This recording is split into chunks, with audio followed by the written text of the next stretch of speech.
Hello what's up everyone, welcome back to the channel. कैसे हैं आप सब। आज हमारे 25 लाख ऑप्शन सेलिंग चैलेंज के 10 ट्रेडिंग डेज कंप्लीट हो चुके हैं और मुझे बहुत खुशी है कि अब तक चैलेंज में 21% से ज़्यादा रिटर्न जनरेट हो चुके हैं। लेकिन दोस्तों, आज का वीडियो सिर्फ प्रॉफिट दिखाने के लिए नहीं, आज मैं आपके साथ पूरी जर्नी शेयर करूँगा।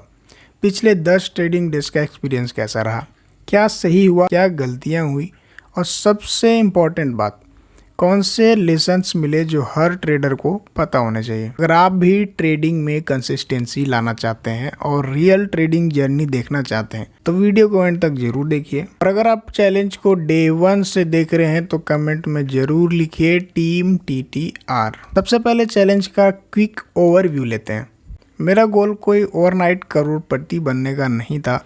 मेरा गोल था discipline option selling, proper risk management और कंसिस्टेंट एग्जीक्यूशन। आज 10 ट्रेडिंग डेज कंप्लीट होने के बाद चैलेंज 21% के रिटर्न के साथ चल रहा है। आज सच कहूँ तो मुझे लगता है कि ये प्रॉफिट से ज़्यादा डिसिप्लिन की जीत है, क्योंकि मार्केट हर दिन कमाने का मौका देता है, लेकिन मार्केट हर दिन हमारा टेस्ट भी लेता है। पिछले 10 दिन में कुछ दिन अच्छे भी रहे हैं, कुछ दिन एवरेज रहे हैं और कुछ दिन ऐसे भी रहे हैं जहां मार्केट ने हमें हमारा पेशेंस टेस्ट किया। लेकिन एक चीज़ हम हर दिन फॉलो किए, जो कि है रिस्क मैनेजमेंट। ट्रेडिंग में बहुत लोग प्रॉफिट के पीछे भागते हैं कि हमें पैसा बनाना है, लेकिन प्रोफेशनल ट्रेडर्स जो भी होते हैं वो सबसे पहले अपना रिस्क देखते हैं कि मेरा कितना रिस्क होने वाला है, और सबसे पहले अपना कैपिटल को प्रोटेक्ट करते हैं, ना कि प्रॉफिट को चेज करते हैं। प्रॉफिट जो है वो बाद में आता है। चैलेंज के दौरान भी मैंने इसी प्रिंसिपल को फॉलो किया। मैंने रिस्क फॉलो किया, रिस्क मैनेजमेंट फॉलो किया, अपने कैपिटल को प्रोटेक्ट किया छोटे लॉस के साथ। और उसके बाद सिंपल प्रोसेस है, कैपिटल प्रोटेक्ट कीजिए, रिस्क मैनेज कीजिए और आपको प्रॉफिट ऑटोमेटिकली यहाँ पे दिखने लगेगा। क्योंकि सिंपल सा लॉजिक है, अगर आपका रिस्क मैनेजमेंट सही रहेगा तो आपका रिस्क सही रहेगा, आपका रिस्क सही रहेगा तो आपका कैपिटल प्रोटेक्ट रहेगा, और आपका कैपिटल प्रोटेक्ट रहेगा तो आपके पास अपॉर्चुनिटी रहेगा। और अपॉर्चुनिटी मार्केट में अगर आप सस्टेन कर जाते हैं तो आपको अपॉर्चुनिटी मिलेगा ही, और अपॉर्चुनिटी आपके पास रहेगा तो आपके पैसा बनने के, प्रॉफिट बनने के प्रोबेबिलिटी बहुत ज़्यादा हाई हो जाएगा। अगर आपका डिसिप्लिन ही ख़त्म हो गया तो अकाउंट भी ज़्यादा दिन तक नहीं टिकता है। अब हम लोग बात करते हैं अपने ही चैलेंज के डे 10 की। अगर मैं आप लोगों को वीकली यहाँ स्टेटमेंट दिखाऊं तो लास्ट डे पे जो हमारा लास्ट वीडियो था डे 10 का, हम सब ने देखा कि डे 10 में, और देखा जाए तो 15 तारीख को, 16 तारीख को और 19 तारीख को, इस वीक के मंडे, ट्यूसडे और फ्राइडे, तीनों दिन हमने यहाँ पे लॉस लिया। लगभग 15,000 का, 24,000 का 2 ट्रेड में, और ये भी 2 ट्रेड में 26,000 का। मेरे 3 दिन लॉसेस हुए। लेकिन मैं आपसे एक क्वेश्चन पूछना चाहता हूँ, क्या सक्सेसफुल ट्रेडर वो होता है जो कभी लॉस नहीं करता? बिल्कुल नहीं। सक्सेसफुल ट्रेडर वो होता है जो अपने लॉसेस को कंट्रोल करके लेता है। जैसे हमने यहाँ पे किया, हमने 2 ट्रेड में यहाँ पे 26,000 का नुकसान लिया, यहाँ भी 2 ट्रेड में हमने 24,000 का नुकसान लिया, यहाँ सिंगल ट्रेड में हमने लगभग 16,000 का नुकसान लिया। हमें 3 दिन लॉस हुए वीक में, लेकिन वो लॉस हमेशा कंट्रोल में हुआ। और यही वजह है कि अभी तक चैलेंज जो है वो एक स्ट्रॉन्ग प्रॉफिट में सस्टेन कर रहा है और कंटिन्यू हो रहा है। ट्रेडिंग में परफेक्ट होना ज़रूरी नहीं है, कंसिस्टेंट होना ज़रूरी है, और ये बात आपको जितनी जल्दी समझ आ जाए उतना अच्छा है। अब मैं आप लोगों के साथ पिछले 10 दिन के 3 सबसे बड़े लेसन्स शेयर करना चाहता हूँ। लेसन नंबर 1 होने वाला है, discipline is more important then strategy. आपके पास वर्ल्ड की बेस्ट स्ट्रेटजी हो सकती है, लेकिन अगर डिसिप्लिन नहीं है तो लॉन्ग टर्म में रिजल्ट नहीं आएगा।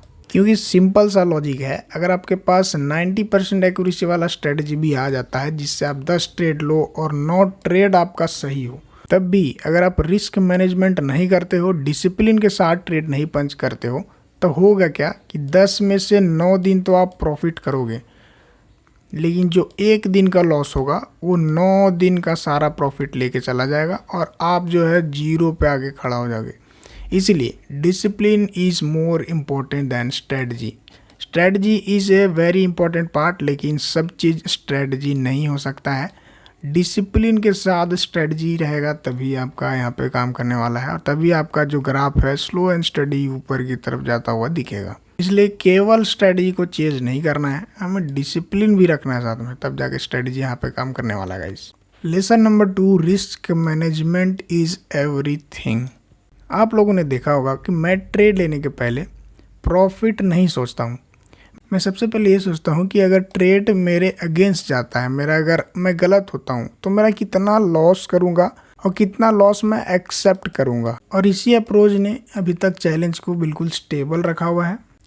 इसलिए प्रॉफिट को चेंज नहीं करना है, अपने लॉस को एक्सेप्ट करना है और कितना लॉस ले सकते हैं अपने कैपेसिटी के अकॉर्डिंग डिसाइड करना है। ट्रेड लेने के पहले हमारा ये नहीं होना चाहिए कि कितना प्रॉफिट हम लोग इसमें बुक करेंगे, हम कितना लॉस करेंगे अगर हम गलत होते हैं। तो सबसे बड़ा पॉइंट यही होता है कि अगर हम नुकसान कर रहे हैं इस ट्रेड में तो कितना नुकसान हम लेंगे। सबसे पहले ट्रेड लेने के पहले ये डिसाइड होना चाहिए क्या वो लॉस हम एक्सेप्ट कर सकते हैं, यस और नो। क्योंकि ऐसा होता है ना कि हमें दिख रहा होता है कि मार्केट यहाँ से ऊपर जाने वाला है, तो हम सबसे पहले कैलकुलेट करने लगते हैं कि अगर यहाँ तक आता है तो मेरा 65 क्वांटिटी है, एक लॉट है निफ्टी में, तो अगर 50 पॉइंट मुझे मिल जाता है तो 50 पॉइंट इंटू मुझे इतना प्रॉफिट हो जाएगा, और अगर 100 पॉइंट मिल जाता है तो इतना प्रॉफिट हो जाएगा, जो कि बहुत ज़्यादा गलत कैलकुलेशन होता है। क्योंकि सबसे पहले हमें ट्रेड लेने के पहले ये डिसाइड करना होता है कि अगर हम एक लॉट निफ्टी का सेल कर रहे हैं तो मेरा कितना पॉइंट का लॉस जाने वाला है, और वो ट्रेड लेने के बाद हम क्या तुरंत सिस्टम पे पुट कर रहे हैं, वो 10 पॉइंट का लॉस या फिर 15 पॉइंट का जितना भी आपकी स्ट्रेटजी के अकॉर्डिंग लॉस यहाँ पे होता है, क्या वो सबसे पहले हम ट्रेड लेने के बाद अपने सिस्टम पे लगा रहे हैं। क्योंकि बहुत लोग बोलते हैं कि मेरा एक्सपीरियंस हो चुका है तो मैं मैनुअली भी एग्जिट कर देता हूँ, लेकिन आपको नहीं पता है कि कब बड़ा न्यूज़ आ जाए। मार्केट इज़ अनसर्टेन, कभी भी कुछ भी संभव है मार्केट में। तो एक्सपीरियंस इज़ गुड, बट आपको सबसे पहले सिस्टम में ऐसा लगा के रखना चाहिए, चाहे आप छोटी क्वांटिटी ट्रेड कर रहे हो या फिर बड़ी क्वांटिटी ट्रेड कर रहे हो। क्योंकि अगर आपका माइंड में एसएल रहता है तो कहीं ना कहीं आप गलती करोगे। इसलिए इंपॉर्टेंट है कि आपने एसएल को पुट कीजिए और ट्रेड लेने के पहले आपको डिसाइड कीजिए कि कितना प्रॉफिट हम लेने वाले हैं और कितना लॉस लेने वाले हैं।